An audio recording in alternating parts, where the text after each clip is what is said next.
Tonight when the new moon rises, or in the next few nights when the moon is a slim crescent, go outside and look up. You might see Earth's reflected light in the dim glow. A new moon occurs when all of the sun's light is reflected away from Earth, and the side of the moon facing Earth is barely visible, as illustrated in the above figures. Sometimes the dark face of the moon catches Earth's reflected glow and returns that light. The dark face of the moon has a faint shine, a ghostly version of a full moon. The phenomenon is called Earthshine. It tends to be brightest between April and June, though it does occur at other times of the year. The photo at the top of the page was taken by an astronaut on the International Space Station on July 31, 2011. Earthshine is easiest to see around the time of a new moon due to the position of Earth and the moon in their orbits. The middle figure above shows the positions of the Earth and moon on July 31, 2011, when the top photo was taken. The sun is on the left side of the figure, out of the figure at this scale, with sunlight depicted with yellow arrows.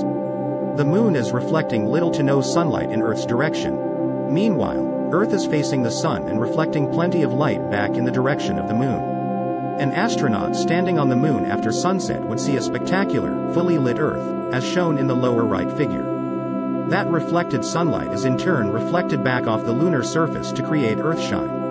Earthshine varies in strength throughout the year, since the light reflected from the Earth varies. Earth's reflected light, albedo, is brightest in the northern hemisphere spring with a second, slightly smaller peak in the southern hemisphere spring. Satellite measurements of energy reflected from the Arctic provide a picture of why Earthshine peaks in the spring.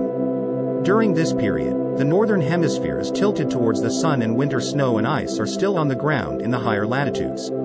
Because snow and ice reflect more light than vegetation or water, the spring is brighter than the summer or autumn, when there is much less snow and ice. During the winter, the Arctic receives very little sunlight and reflects less light. Clouds and sea ice contribute to the peak in the southern hemisphere. Regardless of when you spot it, Earthshine can be an inspiring sight. The phenomenon is captured in Neil Peart's lyrics for Earthshine, featured on Rush's 2002 album Vapor Trails.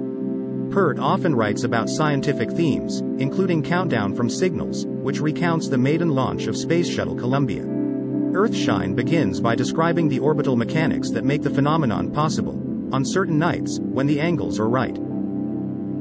For daily video updates, subscribe to Only Facts.